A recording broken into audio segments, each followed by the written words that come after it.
Buenos días, alumnos de quinto año básico. Comenzamos esta cuarta clase de la tercera fase de este mes de octubre.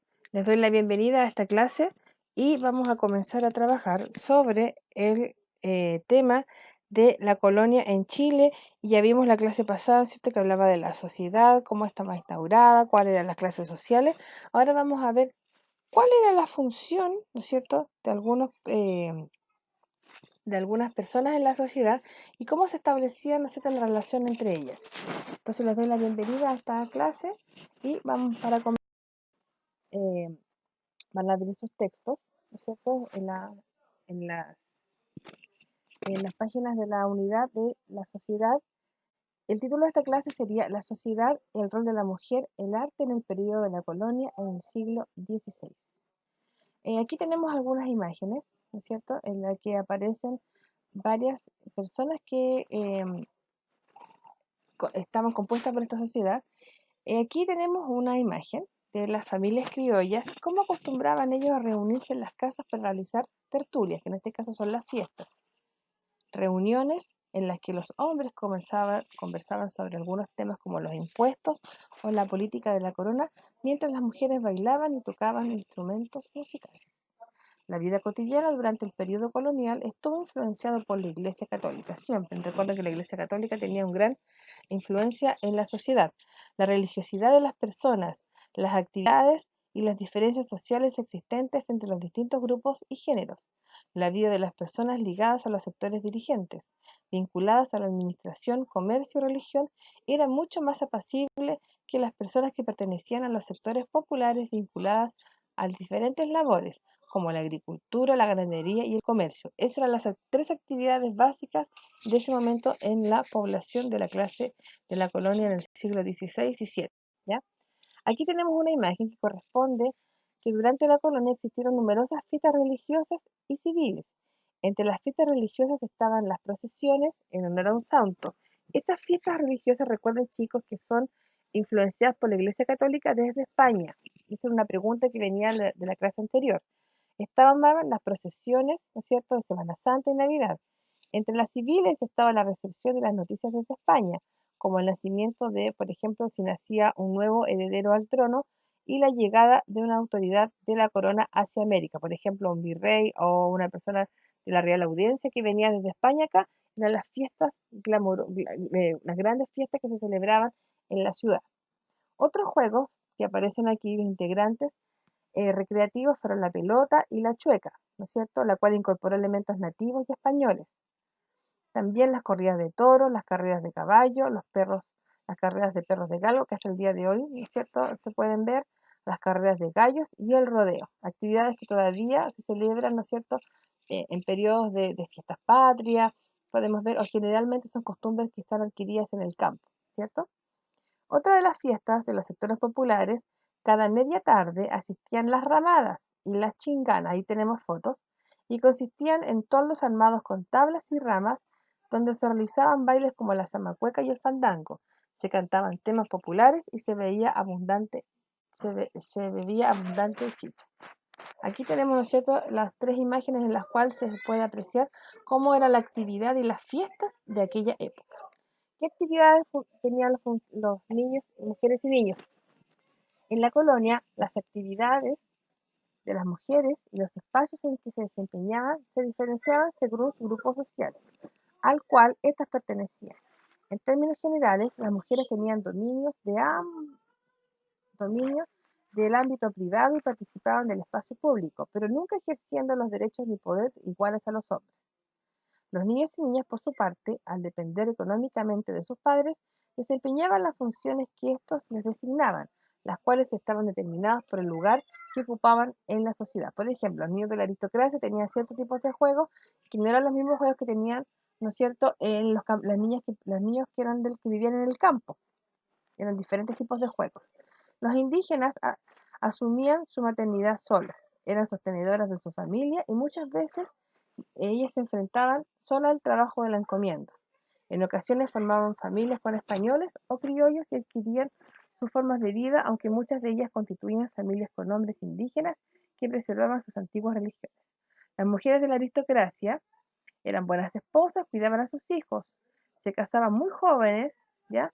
Y se casaban con familias, con hombres que fueran de su mismo rango, con familias adineradas, ¿ya? Y cuando se casaban, aprovechaban de hacer negocios familiares.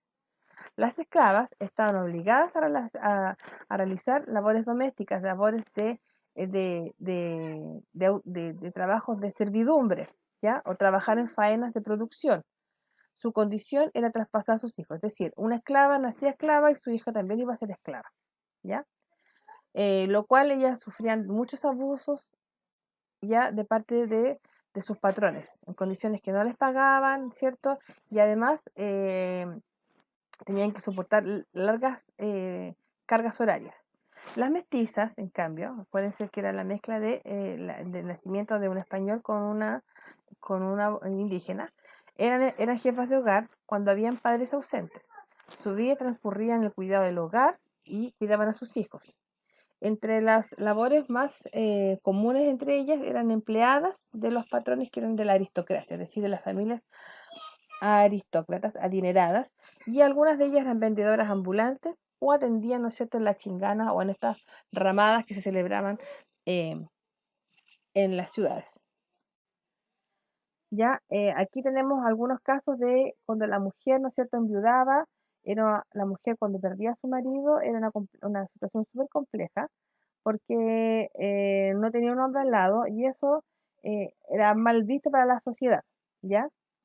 Eh, Algunos de los niños, ¿no es cierto?, ocupaban gran parte de los espacios en la intimidad de la aldea. Sin embargo, no se conoce mucho de los juegos de muchos niños, ¿ya? Eh, Muchos niños sí vivían en la pobreza y sobre todo los niños campesinos y los hijos de indígenas, ¿ya? Eh, los niños desarrollaban sus primeros aprendizajes manuales rápidamente, normalmente en los ámbitos laborales de sus padres. Si sus padres eran de la servidumbre, ellos también aprendían ese tipo de actividades o de oficios. Si el papá era campesino y se dedicaba a labrar la tierra, el hijo también iba a hacer lo mismo. Si el papá era minero, sus hijos también iban a heredar esos oficios. Si el niño había nacido bajo la aristocracia y con grandes lujos y dinero, el niño iba a heredar, ¿no es cierto?, la cantidad. Entonces lo que queremos decir aquí es que se le daba el- lo que sus padres eran, le daban las funciones a sus hijos. Otro aspecto muy importante es el arte colonial. En los grandes centros urbanos de la América colonial se desarrolló con gran fuerza el movimiento artístico de origen europeo denominado barroco, el cual se caracterizó por la exageración de diseños ornamentativos recargados y la saturación de elementos, como podemos ver ahí. Si ustedes se dan cuenta, esta obra que aparece ahí es una obra religiosa, ¿no es cierto? En la cual tenemos abajo sacerdotes, tenemos al Papa, tenemos, ¿no es cierto?, a los ángeles, tenemos a la Virgen, tenemos a Dios, tenemos una cantidad exagerada de adornos alusivos hacia la religiosidad, ¿ya? Esto se adoptó en España y se trajo a América, este estilo de arte, de pintura, ¿ya? En la que se exageraban los motivos y las representaciones, las imágenes y las imágenes, ¿no es cierto?, hacia la religiosidad, ¿ya? El barroco es un estilo que sirve a los poderes para mantener el orden. Tanto la monarquía como la iglesia alimentaban con sus riquezas el poder de las manifestaciones excesivas de un estilo que pretende ser vistoso. El barroco ponía énfasis en la credibilidad. Esto significa que cuando se estaba exponiendo misterios divinos, era la forma de representarlos, debía procurarse lo más creíble posible para que los fieles pudieran comprender lo enseñado. Se exageraba la forma de alabanzas a Dios o del cariño o del respeto hacia Dios. La adoración a Dios era representada a través de estos dibujos que eran demasiado recargados, de demasiados colores. Debía ser estilo naturalista que imitara la realidad para que el fiel lograra empatizar con lo representado. Es decir, el fiel a través de esta cantidad recargada de dibujos se daba cuenta del amor o de la fidelidad a Dios. Ese es el barroco, la exageración, ¿no es cierto? La exageración de la decoración, de lo recargado para hacer alabanzas a Dios, ya a través de la pintura. Aquí tenemos algunas expresiones artísticas, ¿ya? Eh, Aquí en Santiago Centro, ¿no es cierto? Tenemos la iglesia franciscana, ¿ya? Que está expresada a través de la construcción de iglesias. El arte colonial se expresa se expresa en la construcción de muchas iglesias a través de América, ¿ya? En una ciudad no solamente había una iglesia, sino que había muchas iglesias. Se destacaban los tejados de madera, los altares y los campanarios, ¿ya? Y otro tipo de arte fue la escuela cusqueña, ¿ya? Que a través de materiales como la madera buscaba representar la figura humana de forma realista, siendo sus motivos más comunes la Virgen María, Jesús y los santos de la Iglesia Católica. El barroco en este periodo se da a conocer a través de los motivos religiosos católicos, ¿ya? Con la exageración. Miren ustedes las vírgenes, ¿no es cierto?, que aparecen ahí con su hijo, los colores, los motivos, los detalles, todo eso es el barroco. Chicos, entonces en esta clase vimos, ¿no es cierto?, para resumir, cómo estaba constituida la sociedad, ¿no es cierto? Qué hacían las mujeres, qué hacían los niños, ¿no es cierto? Y cuáles fueron las influencias artísticas a través del barroco.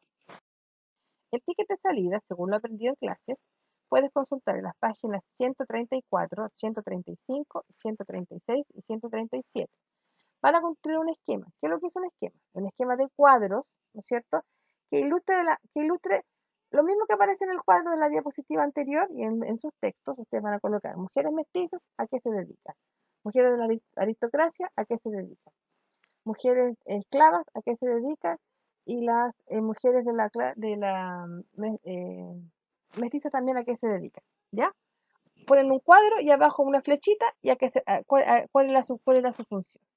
¿Cómo se organizaba la sociedad colonial en Chile y qué costumbres tenían sus miembros? También aparece ahí.